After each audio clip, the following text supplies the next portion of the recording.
Hello દોસ્તો, કેમ છો? તો સ્વાગત છે આપણા નવા વિડીયોમાં. તો આજે આપણે ચર્ચા કરીશું કે જેને હવે રનિંગ બાકી છે, હવે કોન્સ્ટેબલવાળાને રનિંગ ચાલુ થશે 1 તારીખથી, બરાબર, 1 ફેબ્રુઆરીથી. તો મને આઈડિયા આવી ગયો છે કે અંદર શું હોય છે, શું મારું રનિંગ પૂરું થઈ ગયું છે એટલા કારણે. એટલે આખી રનિંગની પ્રોસેસ છે એન્ટ્રીથી એક્ઝિટ સુધીની. તો એમાં શું શું કરવાનું, શું શું ધ્યાન રાખવાનું અને કેવી રીતનું હોય છે, બધું આજના વિડીયોમાં કવર કરી લઈશું.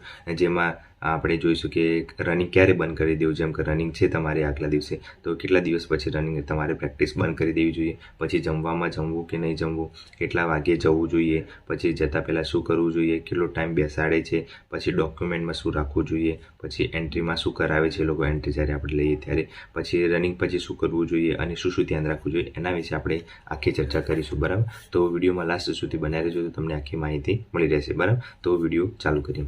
જો શરૂઆતમાં તમે રનિંગ કરો છો પહેલાં, તો પ્રેક્ટિસ કરો છો, તો પછી તમારી રનિંગ બાકી હોય તો જેમ કે હવે રનિંગ આવી ગઈ છે તો કેટલું રનિંગ કરવું જોઈએ કે નોર્મલ રનિંગ કરવું જોઈએ 1-2 દિવસ પહેલાં. અને પછી તમારે જેમ કે મારે 18 તારીખે હતું તો મેં 16 તારીખે બંધ કરી દીધું 2 દિવસ પહેલાં, બરાબર. તો 2 દિવસ પહેલાં તમારે બંધ કરી દેવાનું. આ બધાનો ફોર્મ્યુલા છે જ અને બધા એવી રીતના જ ફોલો કરતા હોય છે, કેમ કે રેસ્ટ લેવું જોઈએ બોડીને. પણ નોર્મલી બધા 1-2 દિવસનું આ પહેલાં બંધ કરી દેતા હોય છે, બરાબર. તમને જેમ અનુકૂળ લાગે એમ કરી શકો છો. બાકી દોડાઈ તો જવાય છે, એટલે બિંદાસ રહેવાનું.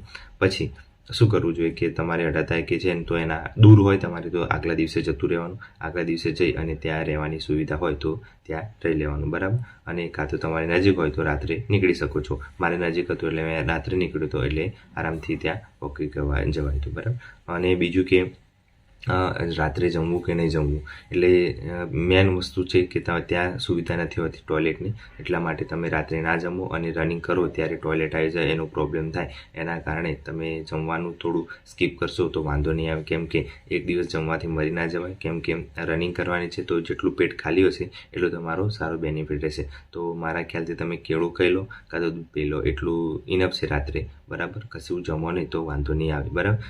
પાણી પુષ્કળ પીજો, કેમ કે પાણીની તો જરૂર છે, એટલે પાણી પીવાનું. એવું નહીં સમજવાનું કે તમે એકવાર એન્ટ્રી લઈ લીધી તો તમને વોશરૂમ જવા નહીં મળે, બરાબર. વોશરૂમ જવા તો મળે છે, જેટલી વાર જવો એટલી વાર, બરાબર. ક્યાં સુધી જવા મળશે એ તમને લાસ્ટમાં કહીશ, બરાબર. એટલે તમે પાણી તો પુષ્કળ પીજો, બાકી ખાવાનું ના ખાતા પેટ ખાલી રાખજો, બરાબર. પછી બીજું કે કેટલા વાગે જવું, તો તમે વહેલા જતા રહો છો તો વહેલા નથી લેતા. બધા કહે છે વહેલા તે પહેલાં, પણ અમુક 2-3 ગ્રાઉન્ડમાં એવું છે કે જેટલો ટાઈમ હોય એને પહેલાં લે છે. જેમ કે 6 વાગ્યાનો જેને ટાઈમ હોય એને પહેલાં લે છે, 7 વાગ્યાને પછી લે છે, પછી 8 વાગ્યાને છેલ્લે દોડાવે છે, બરાબર. એ રીતનું હોય છે. મારે એ રીતનું હતું. મારે 8 વાગ્યાનું હતું તો હું વહેલા 4:30 વાગ્યાની એન્ટ્રી લઈ લીધેલી, તો પણ મને છેલ્લે 7 વાગે દોડાવ્યો હતો. એટલે આખો દિવસ એટલા કલાક બેસી રહ્યો, 2 કલાક, બરાબર. પછી બીજું કે જતાં પહેલાં શું ધ્યાન રાખવું જોઈએ. જો જતાં પહેલાં જો તમને પગમાં દુખાવો થાય છે તો આયોડેક્સ હોય એ પગમાં ઘસી દેવાનું, બરાબર, જ્યાં તમને દુખાવો થતો હોય ત્યાં. અને પછી કમ્ફર્ટેબલ હોય એવા કપડાં પહેરી જવાના. હવે તો ઠંડી ઓછી થઈ ગઈ હશે એટલે તમે ચડ્ડો પહેરીને જાઓ, ચડ્ડો અને ટી શર્ટ, તો વાંધો ના આવે, બરાબર. એ તમને સારું રહેશે. અને ખીચો હોય એવી વસ્તુ પહેરી જવાનું, કેમ કે ત્યાં ડોક્યુમેન્ટ મૂકવાની કોઈ વ્યવસ્થા નથી. આપણે રાખવાનું. જ્યારે રનિંગ કરતા હોય ત્યારે આપણું આધાર કાર્ડ અને કોલ લેટર આપણા ખિસ્સામાં મૂકવાનું હોય છે, બરાબર. એટલે એ ખિસ્સામાં મૂકવા માટે તમારે એવું પોકેટવાળું પહેરી જવાનું, બરાબર. એ તમે જે અનુકૂળ આવે. પછી શું બીજું ધ્યાન રાખવું જોઈએ જતાં પહેલાં, તો પગમાં મલમ લગાવી દેવાનું. અને પછી બહાર બધું તમારી જોડે કોઈ આવી હોય તો એમને બેગ આપી દેવાનું. બાકી અંદર સુવિધા હોય જ છે બેગની, એટલે વાંધો નહીં આવે. એટલે બેગ લઈને જાઓ છો તો પણ વાંધો નહીં આવે, બરાબર. સ્વેટર પહેરીને જાઓ છો તો સ્વેટર પણ ત્યાં તમે કાઢી શકો છો છેલ્લે, બરાબર. છેલ્લે ગ્રાઉન્ડમાં પણ કાઢી શકો છો. બાકી તમે ઉપર જે પહેર્યું છે, જેમ કે ટોપી પહેરીને જાઓ છો તો વાંધો નથી, તમે ટોપી પહેરીને પણ રનિંગ કરી શકો છો બિંદાસ, બરાબર. એટલે એવું કઢાવતા નથી ટોપીને, તો એટલું ધ્યાન રાખવાનું. પછી ડોક્યુમેન્ટમાં શું લઈ જવું જોઈએ. જ્યારે એન્ટ્રી થાવ છો તો એન્ટરમાં તમારે એક વેરિફિકેશનનો સિક્કો મારશે, બરાબર, જેમાં તમારું આધાર કાર્ડ ચેક કરશે. એમાં તમારું નામ પરફેક્ટ હોવું જોઈએ, જે કોલ લેટરમાં લખ્યું છે એ પ્રમાણે જ હોવું જોઈએ, બરાબર. ભાઈ કુમાર કે ભાઈ હોય તો વાંધો નહીં, પણ ખાલી નામ તમારું પરફેક્ટ હોવું જોઈએ, બરાબર. એટલે વાંધો ના આવે. એટલે આખું નામ લાઇનસર હોય, જેમ કે કોકનું સરનેમ પાછળ હોય, કોકની સરનેમ આગળ હોય, એનો વાંધો નથી, પણ નામ પરફેક્ટ મેચ થવું જોઈએ આધાર કાર્ડ પ્રમાણે, બસ. બીજું આધાર કાર્ડમાં બર્થ ડેટ અલગ છે કાં તો એડ્રેસ અલગ છે તો વાંધો નથી, ખાલી નામ જ ચેક કરે છે. નામ તમારું પરફેક્ટ રહેશે એટલે તમને જવા દેશે, સિક્કો મારીને વેરિફિકેશન સિક્કો મારીને જવા દેશે આગળ. પછી આગળ જશો એટલે બેગ મૂકવા દેશે, અને બેગ મૂક્યા પછી તમને ત્યાં બેસાડશે ટાઈમ પ્રમાણે. આટલી ટુકડીમાં 8 વાગે, આટલી ટુકડીમાં 7 વાગે અને આટલી ટુકડીમાં 6 વાગે, બરાબર. 6, 7, 8 એ રીતના બેસાડશે. પછી ત્યાં બેસાડે પછી એ પ્રમાણે જેનો વારો આવે 200 જણની ટુકડી લેશે, 200 જણા લેશે, એને આગળ જવા દેશે, 200 જણા લેશે, એમ આગળ. જો 6 વાગ્યાવાળામાં 200 જણા નથી થતા તો 7 અને 8માંથી 10 જણા ખૂટતા હશે એટલા લેશે, બરાબર. પછી ત્યાંથી જેને 200ની ટુકડી છે એ બધાને લાઇનસર ઊભા રાખી અને પછી ચેસ્ટ નંબર આવે છે એ પહેરાવશે, બરાબર. ચેસ્ટ નંબર પહેરાવ્યા પછી એટલું ધ્યાન રાખવાનું, ચેસ્ટ નંબર તમારો પરફેક્ટ આમ સેટ કરી દેવાનો, અહીંથી ઉતરી ના જાય રનિંગ કરતી વખતે, એટલે તમે જાતે આમ ફિટ કરી શકો છો, એવું વાંધો નહીં આવે, બરાબર. એટલે ચેસ્ટ નંબર પહેરાવ્યા પછી તમારું બાયોમેટ્રિકમાં જશે, જેમાં 2 હાથની ફિંગરપ્રિન્ટ લેવાની હશે, બરાબર. તમારો લાઈવ ફોટો લેશે. લાઈવ ફોટો લીધા પછી તમે આગળ જશો એટલે તમારે પગમાં ચિપ્સ બાંધવાની આવશે. બંને પગમાં ચિપ્સ બાંધ્યા પછી એ ચિપ્સ કામ કરે છે કે નહીં એનું સ્કેન કરશે, ટૂ બોલી, અને પછી જો કમ્પ્લીટ કામ કરતી હશે તો તમને આગળ જવા દેશે. જો નહીં કરતી હોય તો તમારે પાછું બદલાઈ દેવાની, બરાબર, ચિપ્સ, અને પછી આગળ જવાનું. એ પૂરું થઈ ગયા પછી તમારે રબડ બેન્ડ હાથમાં આવશે, બરાબર. એટલે રબડ બેન્ડ હાથમાં લઈ લેવાના, જેટલા રાઉન્ડ મારવાના એટલા રબડ લઈ લેવાના, બરાબર. ખૂટતા હોય તો માગી લેવાના, ના થતા હોય તો વાંધો નહીં, બરાબર. એટલે થઈ જતા તો વાંધો નહીં.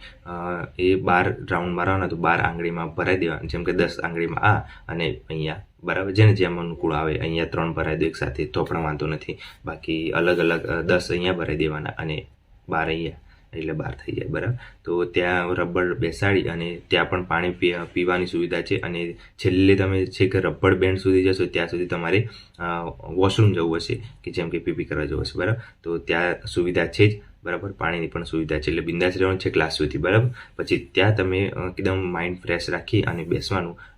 પગની બૂટની દોરી બાંધી, પરફેક્ટ દોરી બાંધી દેવાની, અને પછી ઊભા કરશે લાઇન પ્રમાણે, અને પછી એમ કહેશે કે ચલો નામ બોલો અને ગ્રાઉન્ડમાં જાઓ, નામ બોલો, ગ્રાઉન્ડમાં જાઓ. એ રીતના સીધા તમને ગ્રાઉન્ડમાં ઊભા કરી દેશે.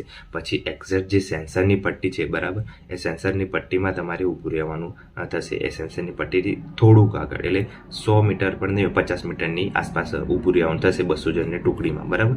તો હું તમને થોડું એક્સપ્લેન કરું કે કેવી રીતનું ગ્રાઉન્ડ હોય છે લખીને, બરાબર, દોરીને બતાવો એટલે તમને એક્સપ્લેન આવે. તો દોસ્તો આ રીતનું ગ્રાઉન્ડ હોય છે, બરાબર. તો અહીંથી તમને આમ લઈ જાય, બરાબર. તો અહીંયા બધાને ઊભા રાખશે, અહીંયા આ રીતના 5 લાઈન કરાવશે, અને અહીંયા 200 જણા લાઈનમાં ઊભા હશે બધા, બરાબર. આ 200 જણા ઊભા હોય છે, અને આ છે સેન્સર પટ્ટી, બરાબર. આ સેન્સર પટ્ટી છે. તો અહીંથી તમે આમ નીકળશો એટલે તમારું ચાલુ થઈ જશે. તો રનિંગ તમારું ક્યાંથી ગણાશે? તો તમે અહીંથી નીકળશો, બરાબર. અહીંથી જેવા ધીરે ધીરે જવાનું, અહીંથી બહુ સ્પીડ નહીં મારી દેવાનું. તમારું રનિંગ ક્યાંથી સ્ટાર્ટ થાય એ કહી દઉં. અહીંથી જેવો નીકળશો ધીરે ધીરે જવાનું, અને અહીંયા આવશો એટલે અહીંથી તમારું સેન્સર પટ્ટી ટૂ બોલશે, એટલે અહીંથી તમારું ચાલુ રનિંગ. અહીંથી પછી તમારે જેટલી તાકાત હોય એટલી રીતે દોડવાનું, બરાબર. એટલે અહીંથી આમ દોડીને પાછું આવશે એટલે બીજો રાઉન્ડ થશે. ત્યારે જો જ્યારે તમે આમ ફરીને આવો ત્યારે તમારું એક રાઉન્ડ ગણાશે, તો અહીંયા એક રબડ ફેંકી દેવાનું. પછી પાછા ફરીને આવો એટલે બીજો રાઉન્ડ થાય, બીજો રબડ ફેંકી દે. એમ કહીને બધા રાઉન્ડ પૂરા કરે, અને તમારે 12 રાઉન્ડ અહીંયા પૂરા કરવાના છે. જેને 13 હોય તો 13 પૂરા કરવાના, બરાબર. તો તમારે બને ત્યાં સુધી અહીંયા 12 નહીં દોડવાનું, આ 12ની સાઈડ જે બને ત્યાં સુધી આ જે રાઉન્ડ છે એના નજીક દોડશો તમે તો તમારે ઝડપથી પૂરું થશે, અને તમારો ટાઈમિંગ પણ નહીં વધે. એટલે તમારે બને ત્યાં સુધી આ રાઉન્ડની નજીક. જો તમે વચ્ચે મારશો કાં તો 12ની સાઈડ મારવા જશો તો તમારું ટાઈમિંગ વધી જશે અને કિલોમીટર પણ વધી જાય છે. એટલે ખાસ કરીને તમારે નજીક મારવાનું. બધા અહીંયા જ દોડતા હોય છે નજીક, તો તમારે થોડુંક ઓવરટેક કરી અને પાછું અહીંયા આવી જવાનું. ઓવરટેક કરી અને પાછું આવી જવાનું, એમ કરશો તમે એટલે વાંધો નહીં આવે. એટલે 12 રાઉન્ડ તમારે અહીંયા પૂરા થઈ જાય પછી તમે રિલેક્સ કરવા માટે અહીંયા બીજું જગ્યા હોય છે તો ત્યાં તમે બેસી શકો છો, બરાબર. તો આટલું તમને ખ્યાલ આવી ગયો હશે કે આવી રીતની સેન્સર પટ્ટી હોય છે, અને અહીંયાથી બધાને દોડવાનું હોય છે, બરાબર. એટલે બીજું કંઈ ખ્યાલ આવે નહીં તો પણ આ તો ખ્યાલ આવી જ ગયું હશે. બસ એવી રીતનું છે. પછી રનિંગ પૂરી થઈ જાય પછી તમારું ત્યાં ઘડિયાળ લાગેલી જ હોય છે મોટી. બધા કહેતા હોય છે ઘડિયાળ હોય છે કે નહીં, હોય છે, ત્યાં લાગેલી જ હોય છે, બરાબર. એટલે બિંદાસ રહેવાનું. અને પછી ત્યાંથી તમારું ટાઈમિંગ પૂરું થઈ જાય, તમારું રનિંગ પૂરું થઈ જાય પછી ત્યાં તમે રેસ્ટ લઈ શકો છો, થોડી વાર બેસાવશે, અને પછી તમારે જે પગમાં સેન્સર પટ્ટી બાંધી છે એ ખોલાવશે. એ ખોલી પછી ત્યાં પાણીની સુવિધા હોય છે, પાણી પી શકો છો, શાંતિથી રિલેક્સ થઈ જવાનું, બેસી જવાનું. અને પછી PDF આપણી જે રનિંગ કરી છે એ આવશે, અને પછી નામ બોલશે જેને પાસ થયા છે એને. તો પાસ થયાનું નામ બોલશે એટલે એને અલગ બેસાડશે. તો જેટલા પણ પાસ થયા છે અલગ બેસવાનું. પછી ત્યાં લાઇનમાં બોલાવશે જે પાસ થયા, સાઇન કરવાની, આપણું ટાઈમિંગ લખેલો છે, આપણું નામ લખેલું છે, અને સાઇન કરવાની. અને પછી ચેસ્ટ માપવા બોલાવશે, બરાબર. તો ચેસ્ટમાં નોર્મલ જ હોય છે, બહુ બીવાની જરૂર નથી. નોર્મલ માપી લેશે, નિપ્પલ ટુ નિપ્પલ માપે છે. અને પછી શ્વાસ ફૂલાય અને પછી 5 ઇંચ ફૂલવી જોઈએ, બરાબર. એટલે વાંધો નહીં આવે, થઈ જશે. અને હાઇટ માપે છે. હાઇટ માપ્યા પછી આપણો સિક્કો વાગે છે PET PSTનો. પછી આપણે આગળ જવાનું હોય છે અને ઘરે નીકળી જવાનું પછી, બરાબર. બસ આટલી સિમ્પલ પ્રોસેસ હોય છે અને બિંદાસ રહેવાનું. બાકી થઈ જશે બધાનું, જેને બાકી છે એને બધાને બેસ્ટ ઓફ લક અને બધા પાસ કરીને આવો, બરાબર. નડિયાદમાં જ એક એવી વસ્તુ છે જ્યાં સાઉન્ડ સિસ્ટમ નથી, બાકી બધી જગ્યાએ છે, એટલે બિંદાસ રહેવાનું, બાકી તો થઈ જશે, બરાબર. અને વિશ્વાસ રાખવાનો. કંઈ બી તમારે ડાઉટ હોય તો મને કોમેન્ટ કરી શકો છો અને મેસેજ કરી શકો છો, બરાબર. તો હું તમને જરૂરથી રિપ્લાય આપીશ. આજ માટે આટલું રાખીએ. જય હિન્દ, જય ભારત.